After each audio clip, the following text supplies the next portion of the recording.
For 13 days in October 1962, the world came closer to ending than it ever has. Not in a battle. There was no battle. Two men each held the power to end civilization, and they circled it, one decision at a time. On a map, the threat looked like this. Red arcs sweeping up from a single island 90 miles off Florida, far enough to reach Washington.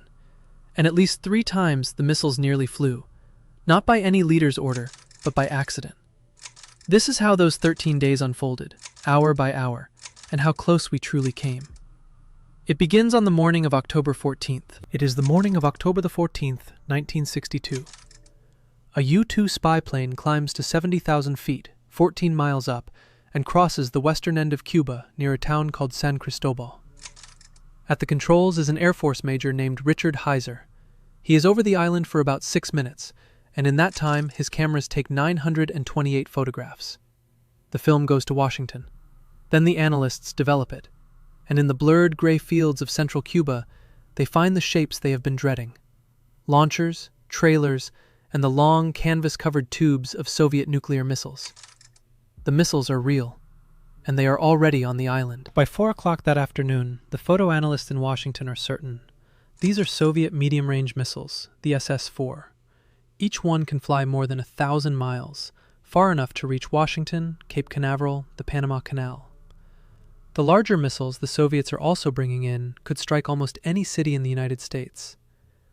The next morning, October the 16th, the National Security Advisor wakes President Kennedy with the photographs. Within hours, he has pulled his closest advisors into a room, a group soon codenamed the ExComm, and handed them an impossible problem. There are nuclear missiles 90 miles from Florida the country does not know, and some may be ready to fire within days. Whatever he decides, he is deciding it against a clock. For 6 days, the most powerful men in America argue behind closed doors. Why are the missiles even there? The answer is not one thing. The Soviets want to defend Cuba, where the U.S. had just failed to topple Castro at the Bay of Pigs. They want to close a nuclear gap. America's lead in long-range weapons runs as high as 4, even 17 to 1. And they are answering America's own Jupiter missiles, already in Turkey and aimed at the Soviet heartland. On the secret tapes, Kennedy admits as much himself. It is just as if America had suddenly put a major number of missiles into Turkey, he says, and that would be goddamn dangerous. But his generals want the missiles gone now.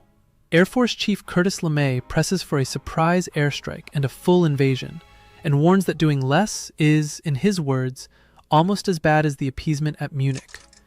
The president's own brother, Robert Kennedy, recoils. A surprise strike, he argues, would be a Pearl Harbor in reverse.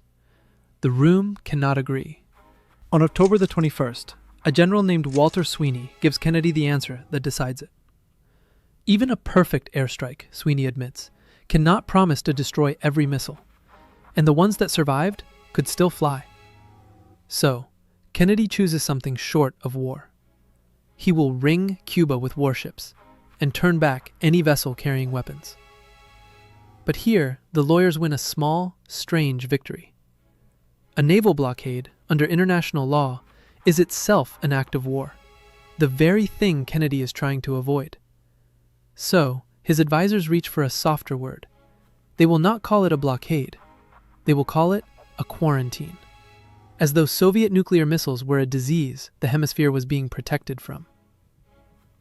The most dangerous week in history, turning partly on a word that does not legally mean war. Now, Kennedy has to tell the country, and the Kremlin, what that word will mean. At 7 o'clock in the evening, on October the 22nd, Kennedy goes on television. Millions are watching. He tells them, for the first time, that there are Soviet nuclear missiles in Cuba, and that American warships will now stop any ship bringing more. Then, he draws the line that defines the week. Any nuclear missile launched from Cuba, he says, against any nation in the Western Hemisphere, will be treated as an attack by the Soviet Union on the United States, requiring a full retaliatory response upon the Soviet Union. One missile from anywhere on that island, and America will strike Russia itself. Across the country, people empty grocery shelves and dig shelters, and out in the Atlantic, Khrushchev's ships are still sailing toward the line. At 10 o'clock on the morning of October the 24th, the quarantine line goes live. A ring drawn 500 miles out from Cuba. American captains have their orders. Hail every ship, inspect it, but do not fire first. That same day, America's nuclear forces go to DEFCON 2, one step short of war, and the only time in the nation's history the Strategic Air Command has ever gone that high.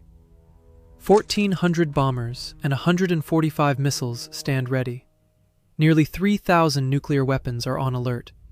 65 B-52s are airborne at any moment, fueled and waiting.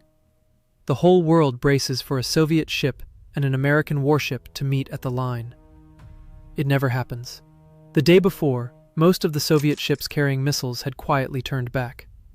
Secretary of State Dean Rusk catches the mood in a single sentence. "We are eyeball to eyeball," he says, and the other fellow just blinked. But the ships were never the real danger. That was still coming, and it would not arrive by anyone's order. On Friday, October the 26th, a letter arrives from Khrushchev. Long, emotional, almost pleading. He writes of a knot of war being pulled tight and warns that a moment may come when it has to be cut. His offer? The Soviet Union will remove the missiles if America promises never to invade Cuba.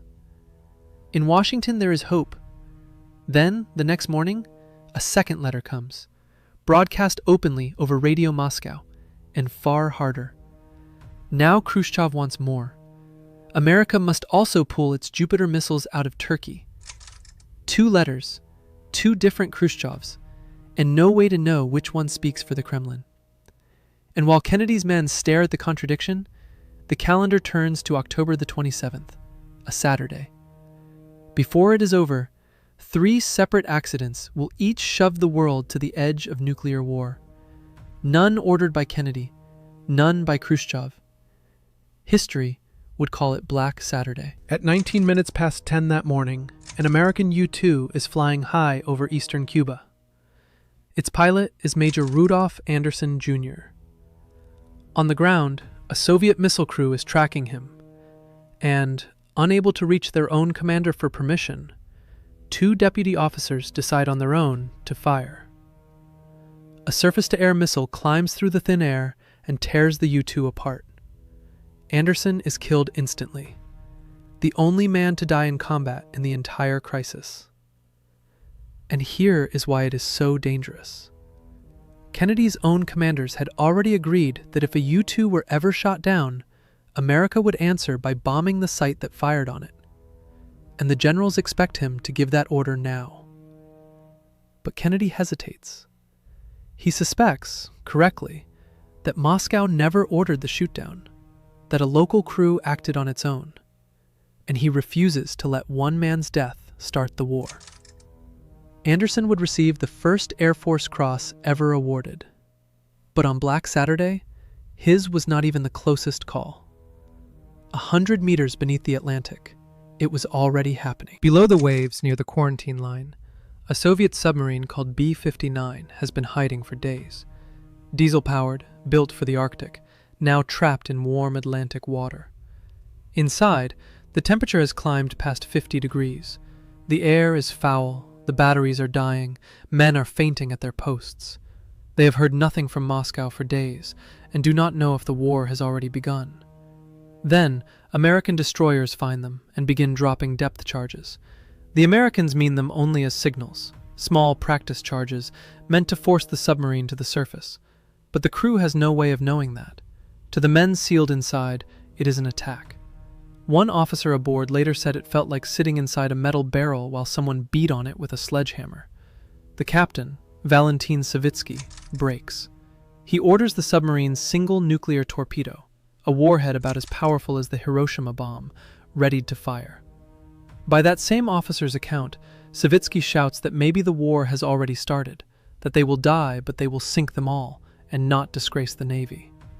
But B-59 carries a rule the other boats do not. Because a senior brigade officer is aboard, firing that torpedo needs all 3 of her commanders to agree. The captain is ready. By the account that survived, so is the political officer. The third is a quiet man named Vasily Arkhipov, and he refuses. At the very same time, on the other side of the world, a third accident is unfolding. an American pilot named Charles Maltzby has taken off on a routine flight near the North Pole, sampling the air for traces of Soviet nuclear tests. Navigating by the stars, he drifts off course and flies nearly 300 miles into Soviet airspace, over the far east of Russia. Soviet fighters scramble to shoot him down. American jets, some carrying nuclear missiles of their own, race up to guide him home. He makes it out. But on the most dangerous day of the century, an American spy plane has wandered deep over Soviet territory, where either side could mistake it for the first bomber of a nuclear attack. Khrushchev himself, the next day, would call it a fateful step. 3 accidents, one Saturday, not one of them ordered from the top. And while the world balanced on them, 2 men were quietly trying to end it, through a back channel no one else knew existed. Faced with 2 contradictory letters, Kennedy makes a gamble. He simply ignores the harder one. He answers only the first letter, the softer offer, as if the demand about Turkey had never been made. It is a bluff, and it buys him room. But it is not enough. That evening, the president's brother slips into the Justice Department to meet the Soviet ambassador, Anatoly Dobrynin, in private. Robert Kennedy offers a deal in 2 halves. In public, America will promise never to invade Cuba. And in secret, spoken only between the 2 of them, the United States will also remove its Jupiter missiles from Turkey within a few months. There is one condition. The part about Turkey can never be made public. If it leaks, Kennedy will deny it. Khrushchev must take the non-invasion pledge as his visible victory and keep the rest buried. Dobrynin carries the offer to Moscow that night, and now the fate of the world rests on whether one man in the Kremlin will say yes by morning. On the morning of Sunday, October the 28th, the answer comes, not through diplomats, but over the radio. Moscow broadcasts a message from Khrushchev to the world. The missile sites in Cuba will be dismantled, the weapons crated up and shipped back to the Soviet Union. After 13 days, the breath the whole planet had been holding finally goes out. The missiles leave Cuba over the following weeks, and a few months later, with no announcement at all, the American Jupiters are quietly pulled out of Turkey, exactly as Robert Kennedy had promised in that locked room. The crisis was over. The official story was clean and simple. The Soviets had backed down, and Kennedy had won. It was also, in one crucial way, not the whole truth. In the years that followed, the crisis hardened into legend. Shaken by how close they had come, Washington and Moscow strung a direct line between the Kremlin and the White House, the famous hotline, so no future crisis would ever again hang on letters that took half a day to arrive. The next summer, the 2 superpowers signed their first treaty banning nuclear tests in the atmosphere. And the story the public learned was the clean one. Kennedy had stood firm and made Khrushchev blink. The secret half of the bargain, the Jupiters traded away in Turkey, stayed hidden. Robert Kennedy never spoke of it in public. For 16 years, the world believed America had simply won. But that deal was only the first secret. The truth about how close those 13 days had really come was still buried, and it would take decades to surface. Here's what the men in that room, the generals demanding an invasion, did not know. Already on the island, hidden among the larger weapons, the Soviets had brought roughly 80 smaller, tactical nuclear warheads. Short-range arms meant to be fired at an invading army on the beaches. Had the United States invaded Cuba, as LeMay and the Joint Chiefs urged, American troops would have come ashore directly into the blast radius of nuclear weapons their own commanders had no idea were there.